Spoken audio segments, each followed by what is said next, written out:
तो hello wears, आज हम लोग बात करने वाले हैं लेक्चर फोर्थ में एसिड बेस एंड साल्ट्स अम्ल क्षार एवं लवण के लेक्चर फोर्थ में। लेक्चर फर्स्ट में हमने क्या बात किया था? बेसिक इंट्रोडक्शन था। एसिड बेस क्या होते हैं, साल्ट्स क्या होते हैं, एसिड को हम पहचानेंगे कैसे। हमने दूसरे लेक्चर में बात किया था इंडिकेटर क्या होते हैं। अगर आपने लेक्चर अच्छे से देखे होंगे सीरियल वाइज तो प्लेलिस्ट आपको पड़ी हुई है, आई बटन पर क्लिक कर लीजिए या डिस्क्रिप्शन में देख लीजिए या फिर आप चैनल को पूर्णतः विजिट कर लीजिए ताकि आपको हर एक चीज मिल जाए, क्योंकि यहाँ पे क्लास हर रोज का आगाज है। पर डे हम लोग आगाज कर रहे हैं, बड़े बड़े मात्रा में हमारे साथ बच्चे आ रहे हैं और हम लोग 6 बजे हर रोज आपसे मिल रहे हैं। तो 6 बजे का ये आगाज है पर डे कि हम लोग क्लास 10th का बेहतर रिजल्ट दें और बेहतर एक एक चीज कॉन्सेप्ट क्लियर करते हुए चले। आपको कोई भी डाउट हो तो डाउट सेक्शन आप कमेंट में डाल सकते हो या फिर आप पर्सनली मैसेज डीएम कर सकते हो इंस्टा पे।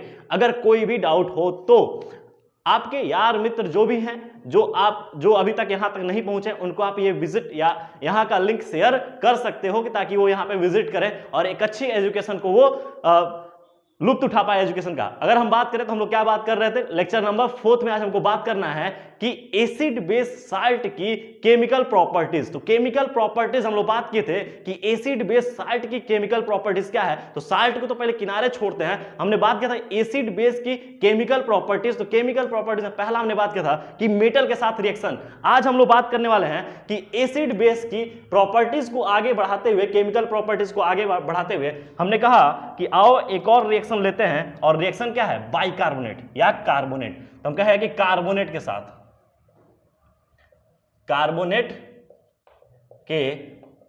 साथ अभिक्रिया।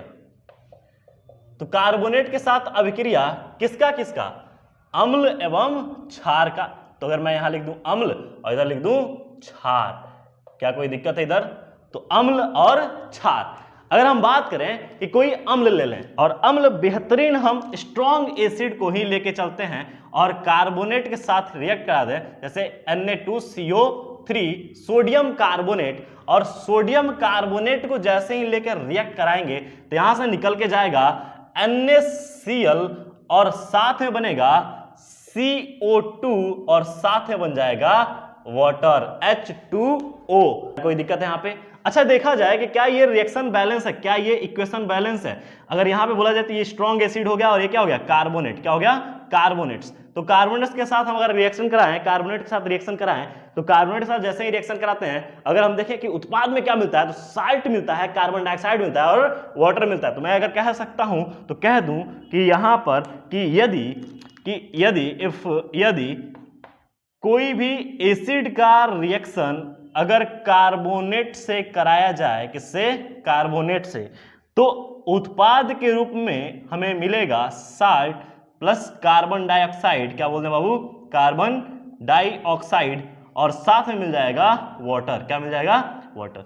तो इस रिएक्शन को ध्यान रखिएगा कि जब भी अगर रिएक्शन को देखिएगा, जब भी अगर आपको कि यहां से कि एसिड और कार्बोनेट की रिएक्शन कराया जाए तो क्या मिलेगा? साल्ट और कार्बन डाइऑक्साइड प्लस वाटर। अगर यहीं पे हम कह दें कि अगर किसी साल्ट का किसी एसिड का रिएक्शन, या हम कहें कि स्ट्रॉन्ग एसिड ले लें, जैसे कि हमने लिया HCl और हाइड्रोकार्बोनेट NaHCO3 के साथ करा दिया जाए, तो जैसे ही रिएक्ट कराएंगे तो इसके साथ भी उत्पाद में मिलता है साल्ट क्या मिलेगा? NaCl और साथ में मिलेगा CO2 और साथ में मिल जाता है बाबू वाटर। क्या मिलता है? वाटर। तो ये भी एक एग्जांपल है। मैंने कहा कार्बोनेट, हमने कहा कि सोडियम हाइड्रोकार्बोनेट को हमने ले लिया, हाइड्रोकार्बोनेट के भी लेते हैं तो क्या मिलेगा? हाइड्रोजन कार्बोनेट यहां बोल देंगे। तो हाइड्रोजन कार्बोनेट से बोलेंगे कि जब अम्ल की क्रिया होती है तो ये भी क्या बनाया? साल्ट और कार्बन डाइऑक्साइड और साथ में वाटर। तो यहां पे एक और चीज हम लिख दें कि हाइड्रोजन कार्बोनेट से भी ले लें या हाइड्रोकार्बोनेट से, तो हाइड्रोजन कार्बोनेट साथ में ले लें, तभी मेरे पास क्या मिलेगा? कि साल्ट मिलेगा, कार्बन डाइऑक्साइड मिलेगा और क्या मिलेगा? कि वाटर मिलेगा। अगर देखें तो सिंपल सी बात आपको यहां समझनी है कि क्या ये रिएक्शन संतुलित है कि नहीं। तो इक्वेशन को संतुलित करने के लिए इधर देखा जाए कि सोडियम यहां 1 है और यहां पे क्या है? 2, तो क्या करना पड़ेगा? यहां भी 2 करना पड़ेगा। अच्छा, यहां पे देखो कि क्लोरीन 2 हो गया तो हाइड्रोजन इधर बढ़ा दो। अच्छा, इधर हाइड्रोजन 2 हो गया, इधर भी हो गया, कार्बन 1, ठीक है, ऑक्सीजन 2, और यहां पे देखो ऑक्सीजन कितना है? 3, तो 3 ऑक्सीजन यहां है, तो 2 और 1 कितना हो गया? 3। क्या ये रिएक्शन संतुलित है? कोई दिक्कत नहीं इसमें। अच्छा नीचे वाला देखा जाए, नीचे वाला रिएक्शन क्या संतुलित है कि नहीं। तो हमने कहा देखो यहां पे अगर हम बात करें कि H2O तो हाइड्रोजन 2 यहां पे है, सोडियम 1 कोई दिक्कत नहीं, क्लोरीन 1 कोई दिक्कत नहीं, कार्बन 1 कोई दिक्कत नहीं, ऑक्सीजन 2 और 1 3, तो इधर भी 3। क्या ये रिएक्शन संतुलित है? तो अगर हम बात करें कि रिएक्शन को संतुलित करके भी हम समझ सकते हैं कि क्या ये रिएक्शन प्रोसीड होगी कि नहीं। और मैंने कहा कि कार्बोनेट के साथ अगर अभिक्रिया कराते हैं अम्ल की तो क्या मिलेगा बाबू, ध्यान रखना पड़ेगा आपको कि साथ में मिलेगा साल्ट, कार्बन डाइऑक्साइड और वाटर। बहुत बच्चों की एक कमजोरी होती है कि इसको तोड़ नहीं पाते हैं। आइए मैं इसको तोड़ के एक बार और लिख के समझाऊंगा कि कैसे ये रिएक्शन बनेगा। हालांकि आपको ये तो याद करना रट्टू तोता तो हो नहीं कि रट के आप एक बार कंफर्म कर लिए कि साल्ट, कार्बन डाइऑक्साइड और वाटर, लेकिन कैसे बनेगा ये, आओ इसको एक बार देखते हैं। तो क्या मैं फिर से इसको मिटा दूं? आओ देखते हैं ये कैसे बनेगा। मैंने कहा बाबू कि अगर मान लो कि मैंने कहा कि HCl ले लेते हैं, ये तो हमको सबको पता है कि हाइड्रोक्लोरिक अम्ल है और ये स्ट्रॉन्ग एसिड है, ठीक। उसके बाद हमने कहा कि कार्बोनेट ले लो, तो सोडियम कार्बोनेट Na2CO3 ले लिया, और जैसे ही मैंने इनको गर्म किया, रिएक्ट कराया, तो ये हाइड्रोजन और ये क्लोरीन, हाइड्रोजन कूद के जाएगा ऑक्सीजन के साथ, कहेगा भाई मैं तुझसे बहुत प्यार करता हूं, तू चल ना बाहर, तो ये वाटर बन के बाहर निकल जाएगा। अब यहां चूंकि सोडियम है, सोडियम एक मेटल है, तो कहेगा नॉन मेटल से कि आओ हम लोग एक साल्ट बनाते हैं, आयनिक बॉन्ड बनाएंगे, बड़ा मजा आएगा, हमेशा स्टेबल रहेंगे। तो सोडियम कहेगा कि चल क्लोरीन निकल चल साथ, तो ये देख क्लोरीन निकल के आ गया। अच्छा बीच में अब ये जो कार्बन है, इस ऑक्सीजन को एक छोड़ने के बाद, अब यहां से देखो एक ऑक्सीजन इसके साथ जाने के बाद कार्बन कितना बच गया, कार्बन 1 बच गया, ऑक्सीजन 2 बच गया। तो जैसे ही इतना निकल जाता है कार्बन डाइऑक्साइड बच जाता है। क्या मेरी बात समझ में आ रही है? अब रही बात की इक्वेशन को बैलेंस करने की, तो बैलेंस करना हमने आपको बहुत पहले सिखा दिया है और वो हमने चैप्टर 1 पूर्ण रूप से कवर किया है, साथ में एनसीईआरटी के पूरे क्वेश्चंस किए हैं। तो आप डिस्क्रिप्शन में जाके या प्लेलिस्ट सर्च करके आप पूरा देख सकते हो, पूरे चैप्टर को आप समराइज करो अच्छे तरीके से, ताकि इक्वेशन को बैलेंस करने में कोई दिक्कत ना आए। तो मैंने कहा यहां पे देखो कि HCl जैसे ही मैंने रिएक्ट कराया बाइकार्बोनेट से या कार्बोनेट से मैंने रिएक्ट कराया सोडियम कार्बोनेट से, तो क्या बन जाएगा NaCl, मतलब कि ये NaCl क्या बेटा, साल्ट है। क्या ये साल्ट, और ये क्या है कार्बन डाइऑक्साइड, जो कि हम लोग या कह दें कि वाष्प के रूप में छोड़ देते हैं, एक्सहेल करते हैं, एक्सहेल कार्बन डाइऑक्साइड। और ये जो हम लेते हैं पानी, इसे कहते हैं पानी, जल। तो देखो क्या समझ में आया कि मैंने कहा कि अगर कार्बोनेट के साथ किसी अम्ल की क्रिया होती है, तो अगर आप सेंटेंस वाइज लिखना चाहो तो इन सब को मिटा के लिख सकते हो कि यदि अम्ल कार्बोनेट एंड हाइड्रोजन कार्बोनेट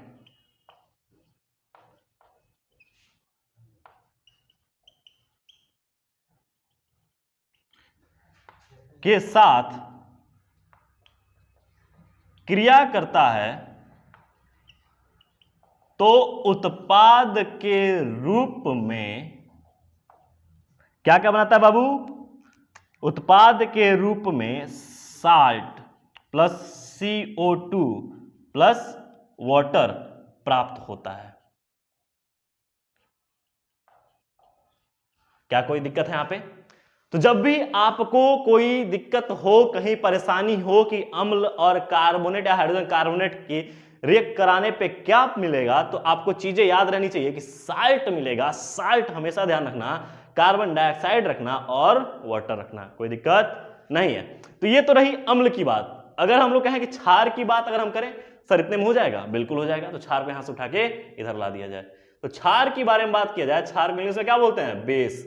अगर क्षार की बात किया जाए तो क्षार कार्बोनेट एवं हाइड्रोजन कार्बोनेट या हाइड्रोकार्बोनेट से रिएक्ट नहीं करता। क्या मेरी बात समझ में आ रही है? क्षार कभी भी हाइड्रोजन कार्बोनेट या कार्बोनेट से क्रिया नहीं करता, इसलिए कोई उत्पाद नहीं मिलता। तो यहां पे हम लाल पेन से लिख रहे हैं कि सीधे सीधे अगर हम लिख दें तो हम कहेंगे कि बेस प्लस, या हम कहते हैं कार्बोनेट ले लें या हाइड्रोजन कार्बोनेट ले लें, अगर इनको रिएक्ट कराएंगे तो कुछ भी नहीं मिलेगा। क्या मेरी बात समझ में आ रही है? तो इधर का तो कहानी याद हो गया, परंतु इधर का भी कहानी याद कर लो बेटा। कि जब भी अगर कोई पूछ दे कि बेस कार्बोनेट या हाइड्रोजन कार्बोनेट से क्रिया करता है तो उत्पाद में क्या मिलता है, कहता ना घंटा, कुछ नहीं मिलता।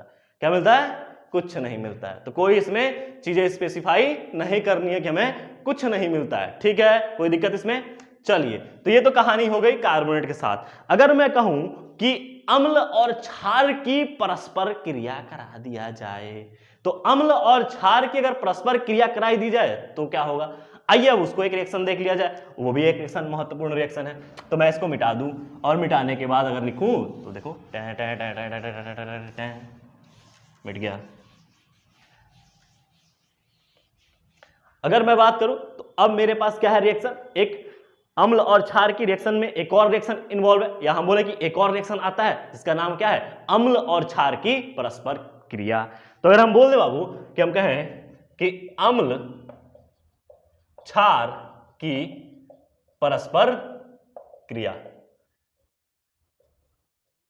अच्छा, एक ही चीज और ध्यान रखना, इसे उदासीनीकरण अभिक्रिया भी कहते हैं, क्योंकि अम्ल और क्षार परस्पर क्रिया करते हैं तो क्रिया करने के बाद साल्ट बनाते हैं, और साल्ट का नेचर कैसा होता है, उदासीन। कोई दिक्कत नहीं इसमें। तो अगर हम कहें कि इसे उदासीनीकरण अभिक्रिया भी कहेंगे, न्यूट्रलाइजेशन रिएक्शन भी कहते हैं, परंतु कैसे, तो मैं अगर कहूं कि अम्ल और क्षार, मैं एक सेंटेंस लिखूं कि अम्ल क्षार परस्पर क्रिया करके साल्ट प्लस वाटर उत्पाद के रूप में देते हैं।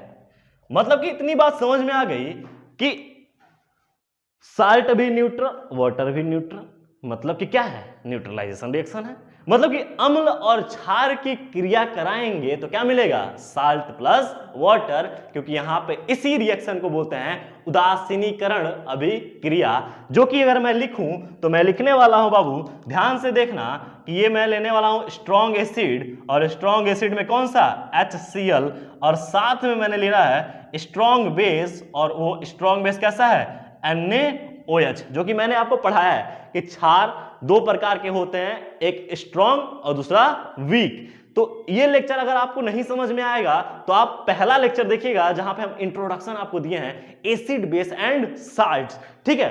तो अब देखो यहां पे मैंने कहा कि ये हो गया स्ट्रॉन्ग एसिड और ये हो गया स्ट्रॉन्ग बेस। जैसे ही मैंने रिएक्ट कराया, देख बाबू ध्यान दियो कि ये देख यहां से NaCl करके निकल जाएगा, देखिए NaCl बन गया, और साथ में क्या हो जाएगा, ये हाइड्रोजन कहेगा OH के साथ भैया हमको ले चलो साथ में, तो ये कहेगा H2O, चलो जल जल जल जल पानी निकाल दे, कोई दिक्कत। तो यहां पे देखो कि यहां से हमने कहा कि स्ट्रॉन्ग एसिड स्ट्रॉन्ग बेस से क्रिया करता है तो यहां पे कैसा साल्ट बनेगा, यहां से अगर हम बोलेंगे तो न्यूट्रल साल्ट बनेगा। कैसा साल्ट बनेगा, न्यूट्रल, क्या बनेगा, न्यूट्रल साल्ट।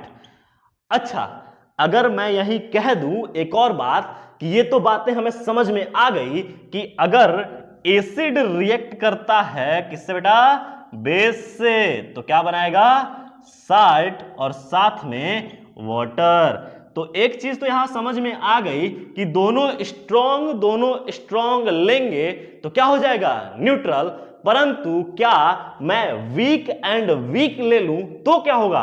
तो अब मैं यहां से नोट पॉइंट, जो कि मैं हमेशा लिखता हूं स्टार लगा के, VLCNS पॉइंट, जो कि बहुत दिनों से लुप्त हो गया था, आज फिर आ गया। तो ध्यान रखिएगा कि अगर मैं यहां बात करूं बाबू कि VLCNS पॉइंट पे, तो मैं बोलूंगा strong acid plus strong base when reacts together तो बनाएंगे न्यूट्रल साल्ट और साथ में वाटर। कोई दिक्कत नहीं यहां पे। अगर मैं यहीं पे कह दूं कि strong base react with weak base, strong acid react with weak base, then यहां बनेगा एसिडिक साल्ट और साथ में वाटर। फिर मैंने कह दिया यहां पे कि अगर मैं weak acid plus strong base ले लूं तो यहां पे बनेगा बेसिक साल्ट।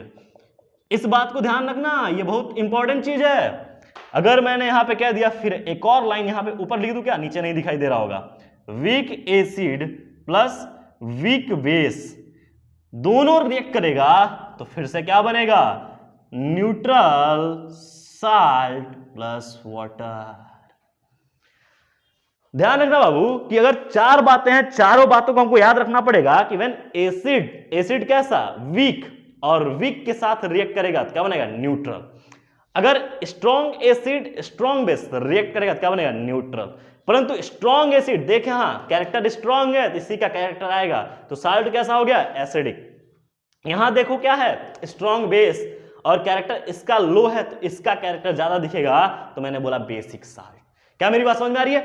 अच्छा, अब इनमें से क्या इन दोनों को उदासीनीकरण अभिक्रिया बोल सकते हैं क्या? नहीं, नहीं, इसे बोलेंगे उदासीनीकरण अभिक्रिया। मैंने लिखा है न्यूट्रल साल्ट, तो जब भी आपको कोई पूछे तो आप सीधे सीधे बोलोगे कि उदासीनीकरण अभिक्रिया वह अभिक्रिया होती है जब कभी स्ट्रॉन्ग एसिड स्ट्रॉन्ग बेस के साथ रिएक्ट करता है या वीक एसिड वीक बेस के साथ रिएक्ट करता है, तो हमेशा क्या बनाएगा, उदासीनीकरण साल्ट या उदासीन साल्ट। क्या इतनी बात मेरी समझ में आ रही है?